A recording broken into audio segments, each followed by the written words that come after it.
What's up, guys? We are on the way to pick up my very first PSA submission. This is big time. Don't know how I did. I've been having a hard time resisting the temptation to look at the grades and peek. First time submitting, went through GameStop. Their process was pretty smooth, pretty clean. Took right at 60 days, just about. From beginning to end, dropping them off at GameStop, getting them back to me right at 2 months, which is pretty dang good. I feel like that's standard for a PSA submission, if not a little quicker. So let's go get those bad boys.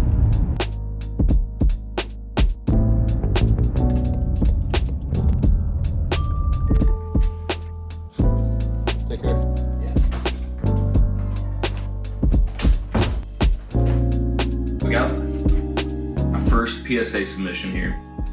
I did have to take a peek at them at GameStop just to make sure the quality was okay, because they were gonna, if there happened to be any crack cases or cards missing, they were gonna sort it there. So I wanted to make sure everything's good. They're all here. I didn't jump into the submitting crazy high-end cards just because I knew that I probably wasn't gonna start off with a astonishing gem rate, but I took notes on my iPad with any of the flaws that I saw on the cards and noticed on the cards prior to submitting. So I think it'll be interesting to go through these, see the cards that did gem, see the cards that didn't, the notes that I had taken previously, and kind of comparing what's PSA giving a 9, what's PSA giving a 10, what are they overlooking. Yeah, definitely not too disappointing for my first submission. If you watched my video from a couple months ago, you know I'm shooting for like a 60% gem rate. That's where I was really gonna be in a substantial amount of profit.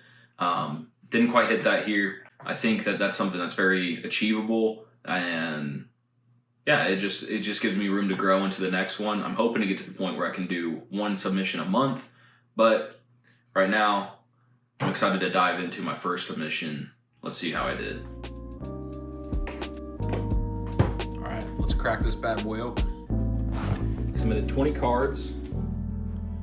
Look at them in all their glory. There's a lot of Chief stuff. I'm a KC guy. Try not to hate me for it. All right, to start off, we got Pacheco, Orange Ice, Hobby Exclusive, Rookie Prism. These are pretty collectible. I remember noting there was a print line on it, so I didn't think it had a 100% chance at gemming. So that print line was the offender, I think. Yeah, you can see it right there. I wasn't sure if that would sneak past and get a gem. It did not. Let's go 9 pile. Okay, Pacheco, Prism, light blue, short print. Really clean cards. I really like these a lot. Got another 9. There was a single dimple on it right there. You can kind of see. I wasn't sure if that would take it down to a 9. That was really about it, so it did. All right, next up we got Amon Ra on a red ice. All I saw on this was that there was one single soft corner, and that was enough to get us a 9. All right, we got Jalen Hurts. This is actually my dad's card. He got a Genesis out of a free pack off Whatnot, and it looked really clean. There was no issues that I could see besides a little bit of whitening on the corners. Definitely worth submitting in because he's into it for $0. So he got a 9. A little bit off center, little soft corner, just enough to get a 9. I think this was really close to getting a 10. Jaden Daniels on a foil out of Allen and Ginter. Another 9. I was pretty confident this one would 10. It looked really clean. All the corners were sharp. I must have just missed a little dimple or something. For the Puka, I actually pulled this card on a checkerboard. It had a single soft corner and a couple dimples from the press. So I was not confident this one would get a 10, but this is a learning experience, and I was right. I got a 9. Very sick card though. Jahmyr Gibbs, orange, mosaic. Mosaic's just a tough grade, I think. The corners tend to be soft, and the surface is a lot of refractor. PSA 9. Pacheco. This is one that I was not confident would get a 10. And we got an 8. Oof. Luckily, it's the only 8 in the submission, but Pink Disco out of 20. Another 9. This one was pretty clean. I don't have any notes on what was wrong with it. There might be a print line. Hannah Hidalgo, Bowman Best Auto out of 125. I had noted that there was some soft corners on the bottom, on the back of the card right here especially. and that was enough to pull us down to a 9. This card does insanely well as a 10. I think she's up there with Juju Watkins. Was a little bit bummed to see this one get a 9, but I was into it for cheap. Rashee Rice on the green hyper out of 175. Pretty off center on the back, as you can see. And I was surprised to see this one. Got a gem mint 10. Let's go. I guess that's why you submit it. The surface was super clean, no issues, no major print lines. Great card. Green hyper is one of my favorite parallels. First of our 10s. Paul Skeens. This one was a little off center top to bottom, and it had a dimple, which caused us to get a 9. So lesson learned. I think the dimples are pretty much a sure thing on a 9. I had heard that it's not necessarily a guarantee that you get a 9, but every card I submitted that I'd made a note that there was a printing dimple got a 9. CJ Stroud, Mosaic. This one had some soft corners on the back, and I was kind of expecting a 9. I'm big on CJ though. Nico Collins Prism. This had a single dimple, and if they allowed single dimples to get gems, then I was confident this would do it because the corners were pristine. There's no print line on silver. It was just a single dimple. But like I said earlier, it was enough to bring it down to a 9. Rashee Rice, Razzle Dazzle. I got this in a lot with another Rashee Rice autograph actually for like $10, I think, back in the day, about a year ago when he was first getting in trouble. So this is a case hit out of Donruss Elite. If anything, it's one for the PC. This is not looking good so far. But Patrick Mahomes, we got a pink ice Panini, the National. I was pretty confident this one would gem. I didn't see anything glaringly obvious. And we got a 10. Ba-boom. If you're going to get a 10 on a player that you submitted, you'd want it to be the Mahomes. So very happy with that. Drake London on the Phenoms. Rookie Select. This is a zebra short print, and I could not find any flaws on it. I was super confident. This was the card I was most confident would get a 10. And boom, I was right.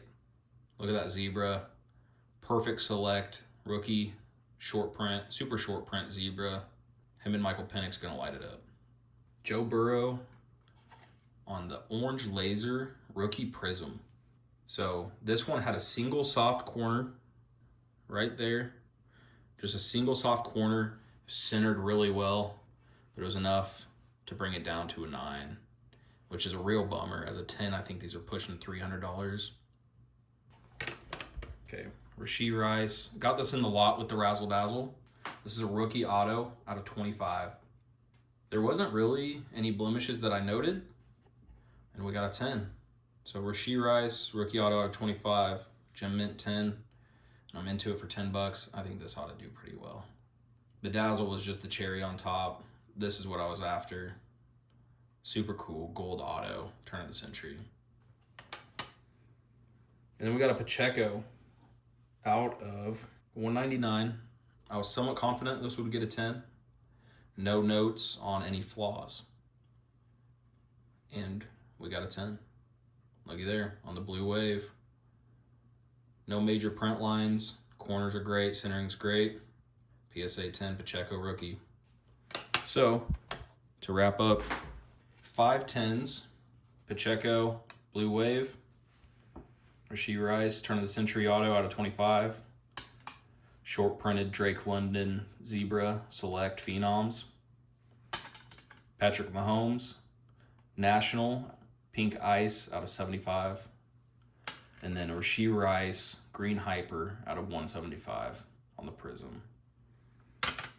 You know, these are some of the better cards to have gotten gems on, so I'm not terribly upset. Obviously, this one hurt. I thought it was a really good contender. I really thought this one would get a 10. I saw that it had a soft corner, but I'd say this is the only card I was really confident would get a 10 that did not. But it's a paper card, and I've heard those are pretty notorious for being difficult to get gems. So on all the 9s, I had notes on that made me think they would get a 9. And the cards that got a 10, I did not have notes on, and I did have a note. Well, I had a note on this one. It ended up getting a 10, but these ones I did not. So pretty interesting. Definitely a learning experience. Still think I'll do pretty well. I was into all these cards for such a good price. Even at a 9, I think I'm gonna be doing well. All right, let's wrap it up. So I went through and I comped these out, and I did as close as I could. You notice some of them were 10s when I got a 9, and some of them were 9s when I got a 10. It was as close as I could get, and I tried to take into consideration cards of similar value and kind of what, in the spirit of what I would do in a negotiation at a card show. Trying to be as honest and objective as possible. So if you watch that previous video, like I said, we were shooting for that 60% gem rate, and we were expecting that to get us to about $1,851, which is pretty specific. That was kind of the goal. I was hoping to get to at least that point. The few gems that we did get, although we didn't hit the 60% goal, we got 25%. It did carry us to $1,635.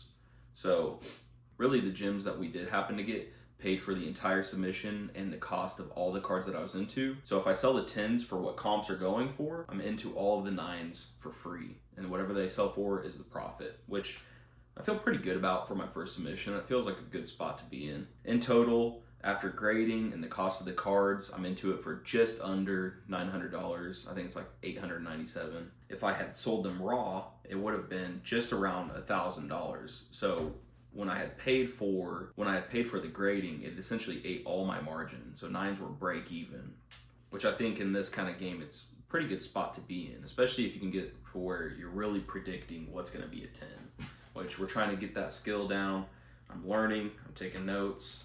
It did not go how I expected. It did not go as well as it could have, but it definitely could have gone worse. So excited to do these more, trying to do one every single month. Just looking forward to growing. Just hit 500 subscribers. Thank you guys so much for that. It's been really fun. You're leaving great comments. So stick around. Things are growing. We're getting some momentum, and I'm excited to keep sharing the journey. So thanks for letting me talk your ear off. See you.